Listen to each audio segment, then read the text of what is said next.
Hello, vlogging. If I step back, is it going to be weird? No, I think it's okay. Split the difference.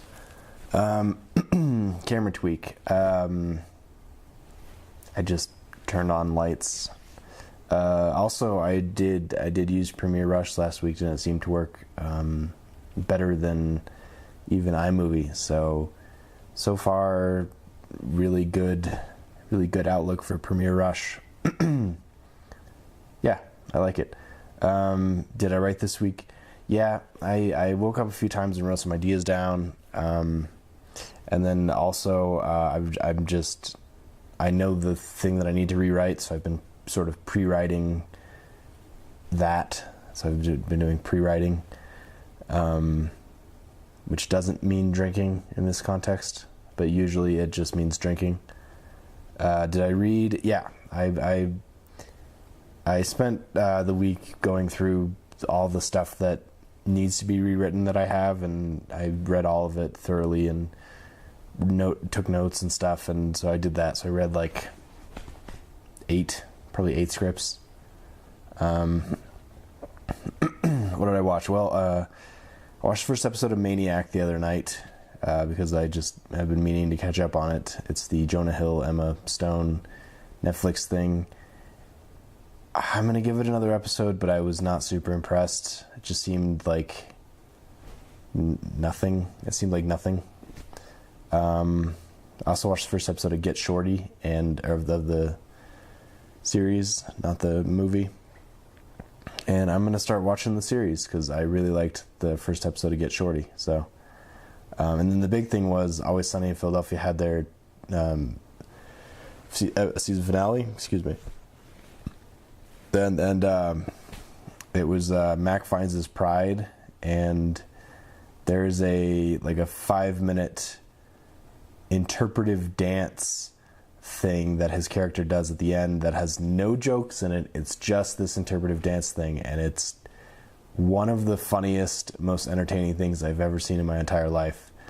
I feel like it was a pretty strong season for Always Sunny anyway, just because they had a lot of conceptual episodes, like non-standard episodes, including the two-parter of the Super Bowl, which it was okay, but it's going to draw comparisons to when they're on the cruise ship. So, but yeah, this season finale with this interpretive dance is one of the funniest things I've ever seen. It was incredible. So, I think that's about. Oh, and I saw it today. I just got out of the movie Widows, and I didn't like it, but I looked on Rotten Tomatoes and it has a 96%. So I lost that argument, but not for me. Writing tip: take an idea you have or a script that you have, and try to go a different way with it.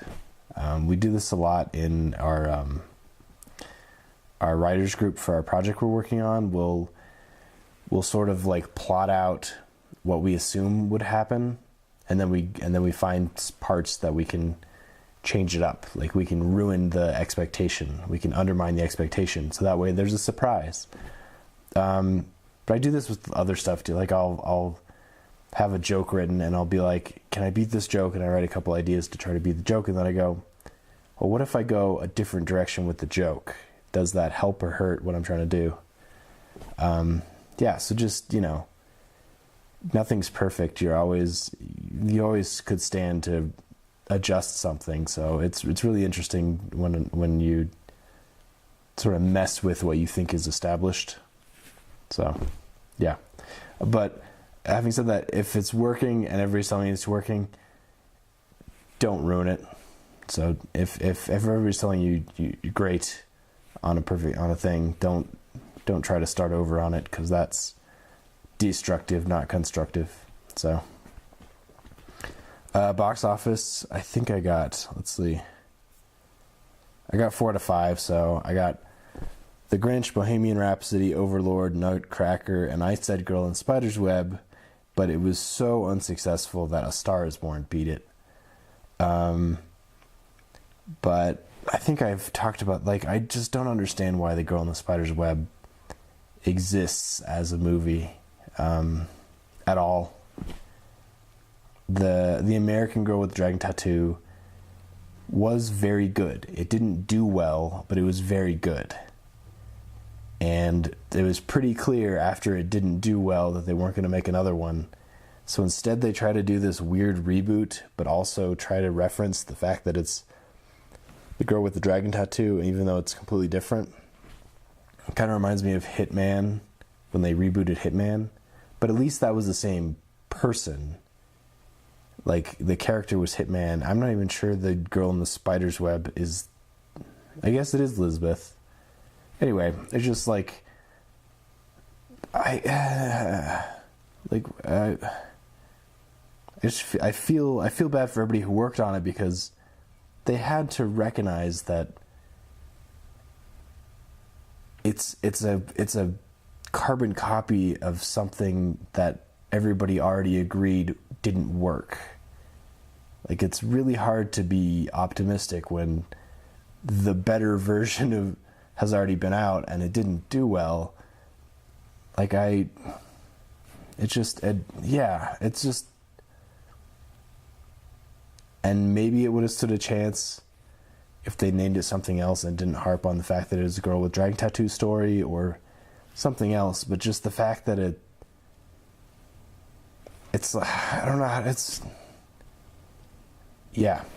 so it's like it's like somebody who buys a Fiat, which is a notoriously badly built car, and they're trying to sell you on, well, yeah, but it does this, this, and that, and you're like, yeah, but the whole world knows that this car is a turd.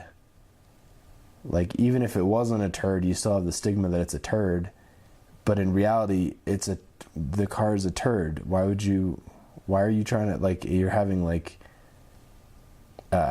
it's the whatever fallacy, it's the ownership fallacy or whatever that's called, where you're trying to feel better about your own position even though you're patently wrong and everybody recognizes that you're wrong. It's just, yeah, so I'm hating on The Girl in the Spider's Web.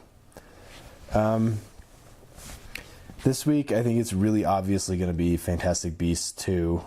And I've seen the first one out of the corner of my eye, and at some point I'll sit down and actually watch it properly, because I just didn't understand what was happening and it didn't seem interesting to me, except that I saw the big Johnny Depp twist. But again, Fantastic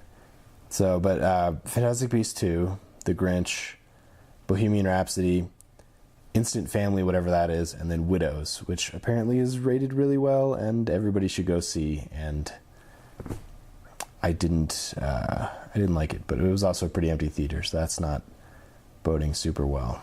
So, and then my recommend for the week, even if you've never seen any episode of Always Sunny in Philadelphia, you need to go watch this episode 10 of the new season of Always Sunny in Philadelphia, because it's such a strange piece of art, and it needs to be, like, talked about in culture, because it's just such a weird, whatever you call it. That's it. Bye.